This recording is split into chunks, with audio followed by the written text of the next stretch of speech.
A cold tech mogul secretly tracked his elderly guard's GPS one night. What he discovered will make you cry. Ethan Caldwell followed his oldest security guard, suspicious of why the man's data showed 0 minutes of rest in 21 days. He expected to catch a glitch or a thief.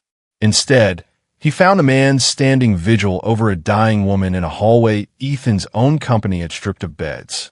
The devastating discovery broke his world. Before we dive in, let us know in the comments. What time is it and where are you watching from? Let's start. Ethan Caldwell didn't believe in fatigue. He believed in uptime. As the CEO of Caldwell Systems, he viewed his employees through a dashboard of real-time metrics. If a server lagged, you optimized it. If a human underperformed, you offboarded them. It was a clinical, binary logic that had made him the architect of optimization by age 32. But for the last 3 weeks, his algorithms had been screaming. The error in his system was Samuel, his lead night shift guard. Samuel was a quiet, weathered presence, a man in his 70s who moved through the glass and steel lobby like a ghost. He was always immaculate in his Navy uniform, but lately, the unit had become stooped. His gait was heavy, his shoulders burdened by a weight that didn't appear on any spreadsheet. Ethan Caldwell lived his life in a world of absolute, binary certainty. From his 60th floor command center, the city below was nothing more than a sprawling circuit board, and its inhabitants were merely data points moving across a screen. As the CEO of Caldwell Systems, Ethan had pioneered the uptime protocol, a management style that treated human labor with the same cold scrutiny as a server rack. In his world, a 99.9% efficiency rating was the baseline. Anything less was a bug that needed to be patched or deleted. Ethan's morning began at 4:30 a.m. with a biometric scan and a high-protein nutrient shake, followed by 3 hours of reviewing the human performance dashboard. Every employee at Caldwell HQ wore a biometric badge, a sleek, brushed aluminum rectangle that tracked steps, heart rate, and, most importantly, seated time. To Ethan, a seated employee was a stagnant resource. For months, the dashboard had been a sea of green until a persistent red notification began to flicker in the security sector. The anomaly was Samuel Hargreaves.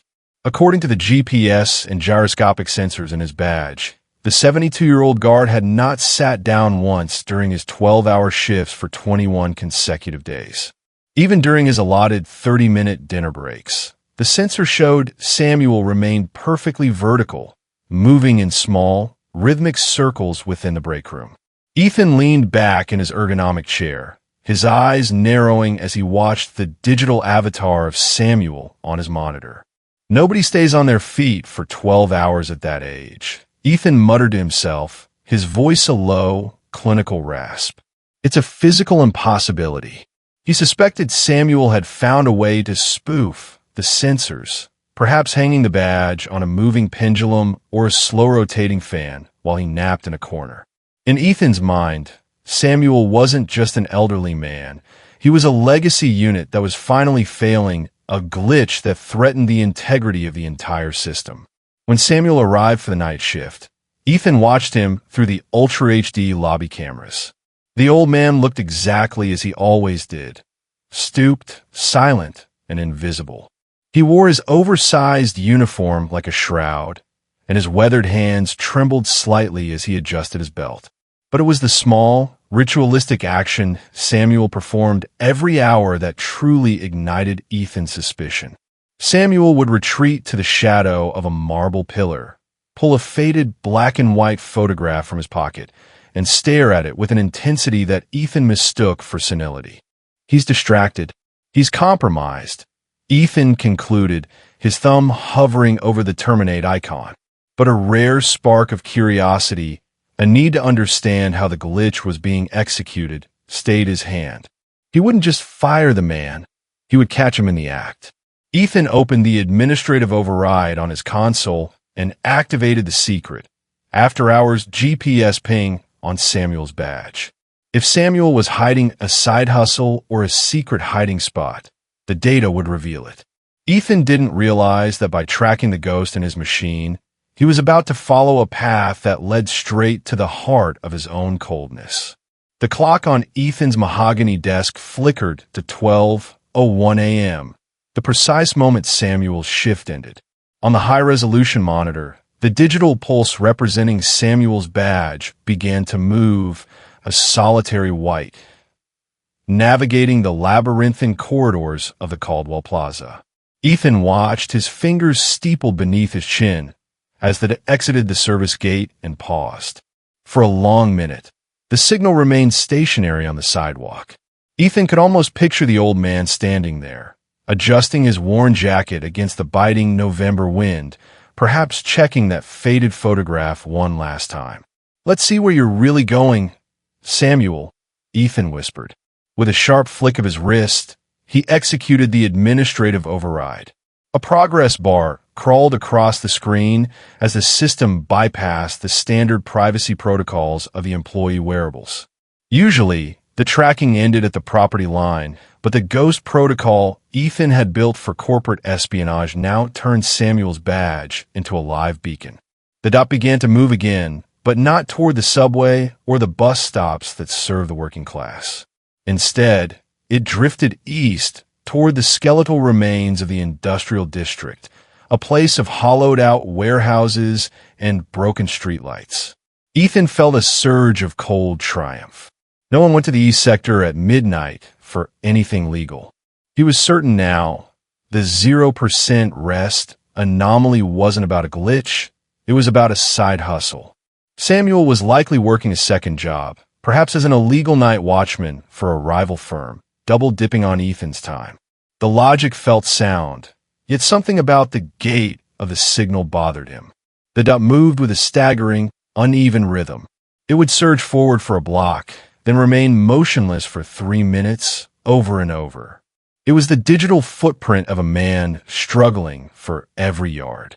Unable to sit still while the data taunted him, Ethan grabbed his charcoal overcoat. He didn't call his driver. He didn't want the digital trail of a luxury sedan on his ledger tonight. He took the freight elevator to the basement and slipped into his understated electric coupe, merging into the midnight traffic like a shadow. The GPS on his dashboard hummed, tethered to the pulse of a 72-year-old man who was currently 3 miles away and moving deeper into the dark. Ethan felt a flicker of something he couldn't name. Not quite guilt, but a gnawing curiosity that felt like a splinter in his mind. He was a billionaire in a bespoke suit, a predator following a digital breadcrumb trail left by a man he had never truly spoken to. As the skyscrapers of the financial district gave way to the jagged silhouettes of the slums, Ethan realized that the map was leading him toward a zip code his algorithms had marked as dead space months ago. The signal was heading straight for the heart of the very ruin Ethan had created. The cold rain turned to a freezing drizzle as Ethan's car glided to a halt across from the St. Jude's ward. The building was a jagged tooth of gray concrete against the midnight sky, its windows mostly dark, save for a few flickering yellow lights that looked like dying embers.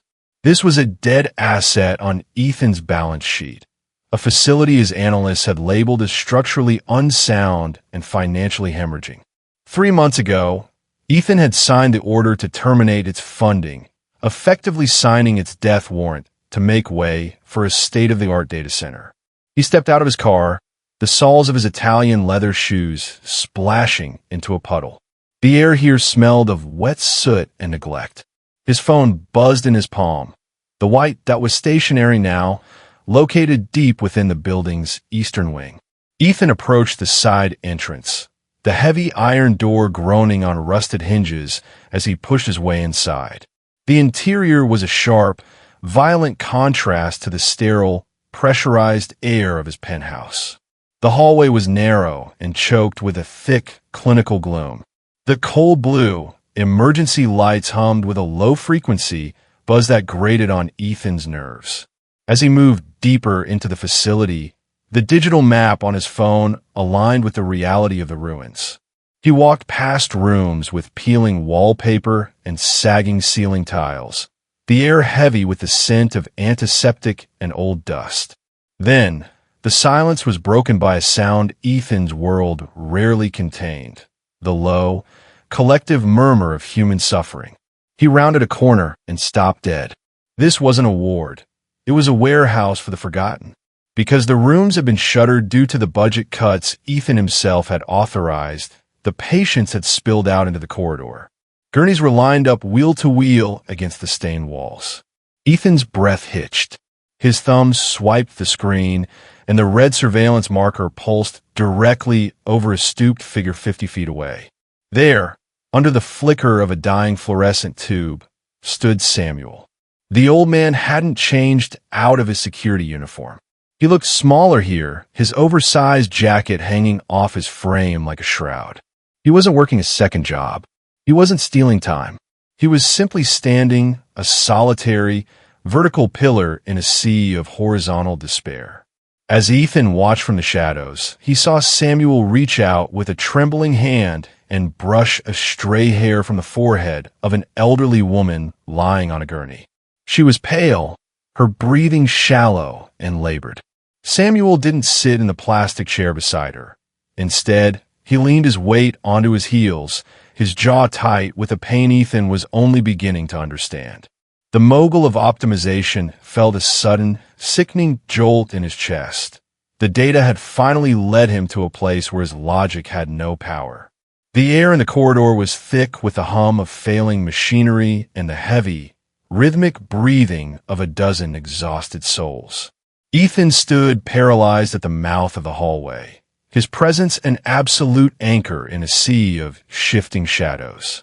He watched Samuel, the man he had viewed as a mere legacy unit, move with a liquid grace that defied his 72 years. Samuel wasn't just standing, he was guarding. Ethan's footsteps were muffled by the grime-slicked linoleum as he moved closer, the cold blue light of his phone screen casting a ghostly glow on his polished shoes. He stopped just a few feet away, but Samuel didn't look up.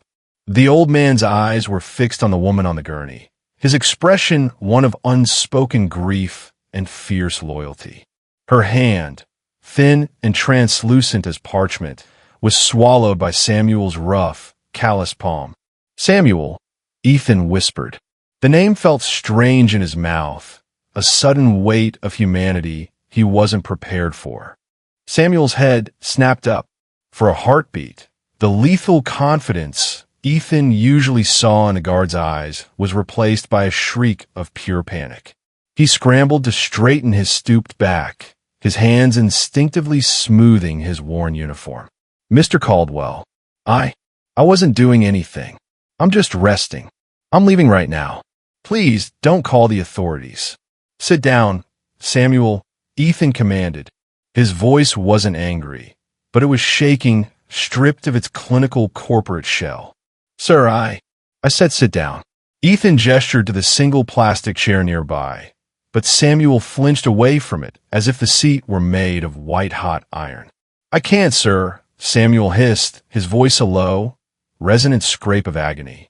"If I sit, the swelling in my legs, it locks. I won't be able to stand back up. And she need me to stand. The nurses, they're so busy, Mr. Caldwell. If I'm not standing here, they might miss her. They might forget she's even in the hallway." Ethan looked at Samuel's ankles, which were visible beneath the hem of his oversized trousers. They were purple, swollen to twice their natural size, the skin stretched tight and shiny.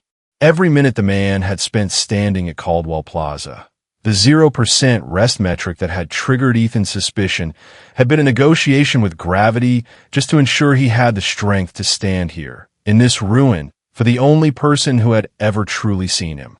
The billionaire felt a cold weight settle in his stomach. He looked at the woman, then back at the man who had spent 3 weeks in a gilded cage of labor just to afford this hallway. "How long?" Ethan asked, his gaze burning with an intense, forward-facing shame. 3 weeks, Samuel whispered, his grip on the woman's hand tightening. "Since the ward was closed. They said there was no more funding. They said the numbers didn't work." Ethan closed his eyes, the high-contrast light of the hallway replaced by the memory of the budget optimization report he had signed without blinking. The numbers worked for Ethan, but here, in the shadows, they were a death sentence. Ethan stood in the suffocating silence of the hallway, the cold blue light reflecting off the glass of his smartphone like a taunting reminder of the digital world he had left behind. He looked down at Samuel's hands, noting how the old man's grip on the gurney was the only thing keeping him upright. Samuel's breathing was shallow, his face a map of exhaustion that no algorithm could ever chart. "The photograph, Samuel," Ethan said softly, his voice cutting through the low hum of the ward's ancient ventilator. "Show me." With a hand that shook with the effort of 1,000 shifts, Samuel reached into his breast pocket. He pulled out the small, black-and-white image Ethan had seen so many times on the surveillance feeds.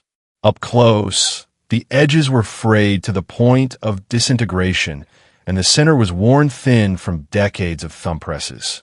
It showed a young woman with a radiant, gap-toothed smile, her eyes filled with a light that the current hallway lacked. "Her name is Martha," Samuel whispered, his voice thick with a sudden, sharp grief. "We've been married 51 years, Mr. Caldwell." She was a teacher. She spent her whole life making sure the children in this district had books to read, even when the city forgot about them. He looked down at the pale, unresponsive woman on the gurney. 3 weeks ago, her heart started to fail. I took her to the private clinic on the north side, but they said her insurance was out of network. I took her to the general hospital, but they said they were at capacity. Samuel's eyes met Ethan's, and for the first time, the billionaire saw something in them other than obedience. He saw a searing, quiet accusation. St. Jude's was the only place that would open the door. They didn't have a room, and they didn't have a bed, but the head nurse said they wouldn't let her die on the sidewalk. "This hallway, it's all we have left, and I stand because if I sit, I'm taking a chair from someone else who's hurting. I stand because as long as I'm on my feet, I'm still her guard. I'm still her husband." Ethan looked at the photo, then at the woman, then at the crumbling ceiling tiles above them. He realized then that the dead space on his map wasn't empty at all. It was filled with the history of people like Martha and the unbreakable loyalty of men like Samuel. The devastating reason for the 0% rest metric wasn't a glitch in the software. It was a failure in Ethan's own soul. The photograph wasn't a distraction. It was Samuel's compass, the only thing keeping him from collapsing under the weight of a world that Ethan had helped dismantle. The silence that followed Samuel's revelation was heavy, broken only by the rhythmic wheeze of a nearby oxygen concentrator. Ethan looked down at Samuel's legs again, but this time he didn't see an efficiency outlier. He saw a biological miracle of sheer will. The calculus of pain was a math Ethan had never studied. How many hours of vertical agony could a man endure before his spirit collapsed? "You said your legs lock," Ethan said, his voice barely a whisper. "That's why the sensors showed 0 rest. Even on your breaks, you were standing in the corner of the staff room." Samuel nodded, a grimace of remembered pain flickering across his face. "If I sit for even 10 minutes, Mr. Caldwell, the fluid settles. My knees turn to stone. The last time I tried to use the break room chair, it took me 20 minutes of screaming inside my head just to get back to my feet. I realized then that I couldn't afford the luxury of sitting. If I lock up at the office, I can't get on the bus. And if I can't get on the bus, I'm not here when the night shift at the hospital gets thin." Ethan felt a phantom ache in his own limbs. He thought of his ergonomic desk, his standing-to-sitting motorized workstation, and the thousands of dollars he spent on wellness tech that Samuel had bypassed out of sheer necessity. Samuel wasn't gaming the system. He was fighting a war against his own anatomy to remain a sentinel. "I have to be the one to hear her," Samuel continued, his eyes drifting back to Martha. "The nurses mean well, but they have 40 patients in this hallway. If she wakes up and gets scared, or if her breathing changes, I need to be at eye level.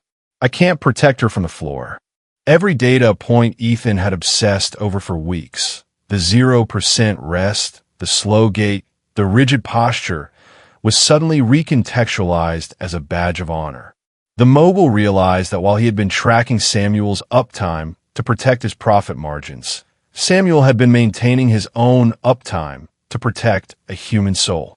The clinical logic of Caldwell systems had met a variable it couldn't solve: the infinite endurance of a man with nothing left but his loyalty. Ethan reached out, intending to steady Samuel's arm, but he stopped mid-air, realizing his hands were trembling. For the first time in his life, the architect of optimization felt completely and utterly useless. The fluorescent lights overhead flickered with a rhythmic, dying hum, casting long, skeletal shadows against the stained wallpaper. Ethan pulled his gaze away from Samuel's ravaged legs and looked down at his phone, but he wasn't looking at the GPS tracker anymore. With trembling fingers, he accessed his company's private cloud, his eyes scanning through the optimization logs from the previous quarter. The words St. Jude's Ward appeared in a clinical, sans serif font. Beside it was a red X and a calculated projection of savings: $3.4 million in annual overhead. Beneath the figure was a digitized signature, a sharp, confident scrawl that looked like a jagged scar on the screen. It was his own. Ethan felt a sudden, violent surge of nausea. He had signed that document in his temperature-controlled office while sipping a vintage espresso, praising his VP of operations for finding ways to trim. He had called it the scalpel approach, cutting away the dead weight to keep the corporate body lean. He hadn't realized that his scalpel had sliced directly into the lives of people like Martha. He hadn't seen that by optimizing a line of code, he was condemning a 72-year-old man to stand until his veins threatened to burst. "I did this," Ethan whispered, the words barely audible over the wheeze of the ward's ancient ventilator. Samuel didn't hear him. He was busy adjusting the thin, scratchy blanket over Martha's shoulders, his touch so light it was as if he were handling spun glass. "The staff here are good people, Mr. Caldwell," Samuel said, misinterpreting Ethan's horror for disgust at the facility. "They do what they can. But when the new company took over in August, they said the margins were too thin.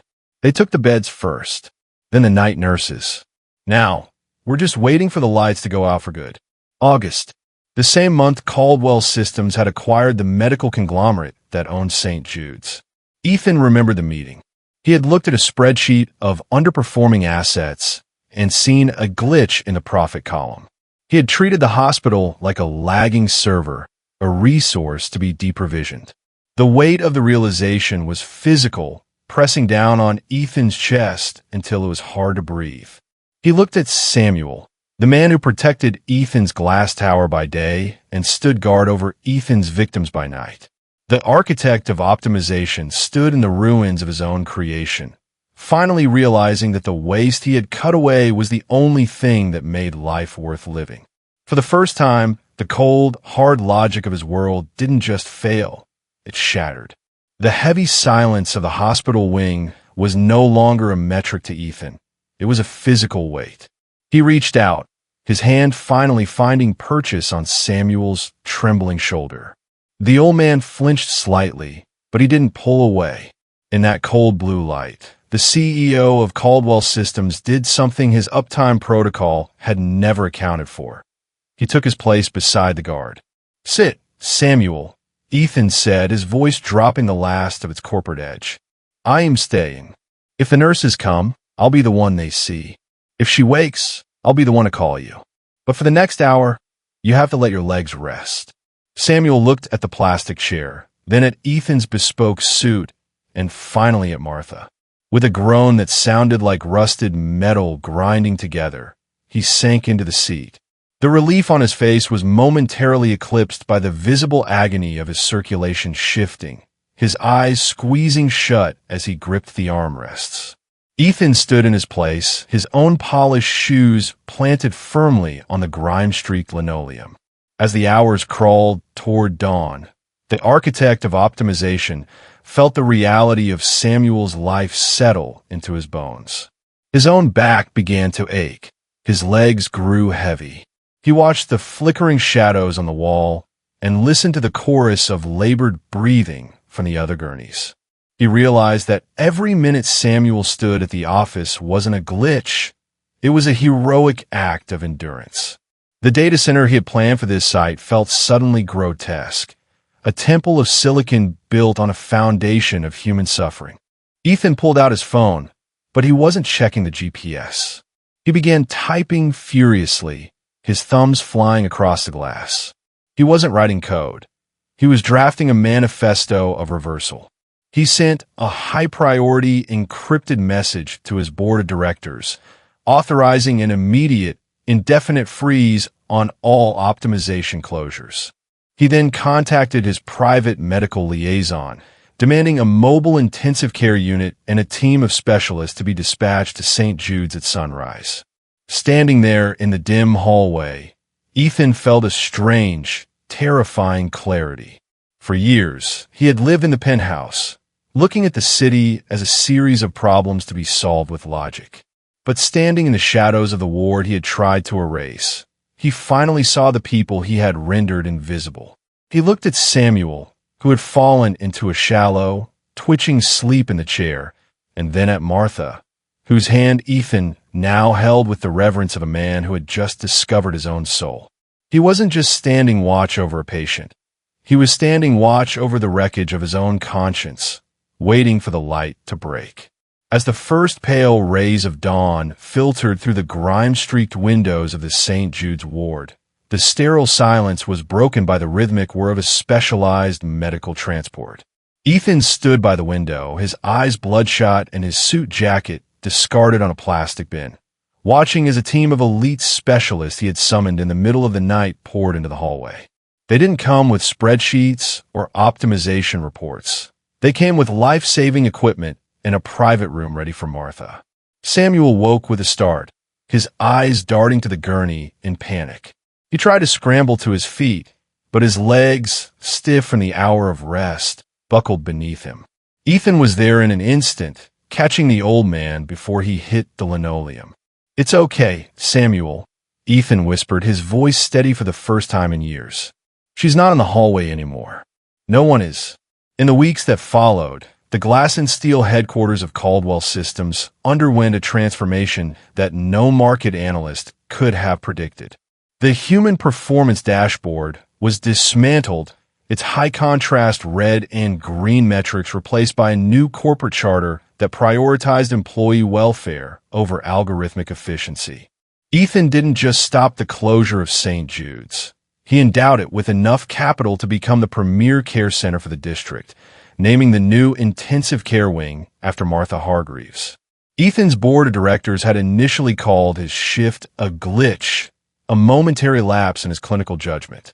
But as he sat in his penthouse office, no longer looking at surveillance feeds, but at a framed copy of the photos Samuel had carried, he realized he had finally found the ultimate ROI.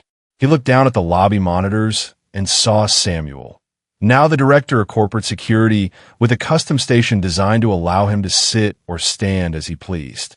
The Mogul realized that uptime wasn't about a server's performance or a guard's verticality. It was about the time a man was willing to stand when the world told him to sit.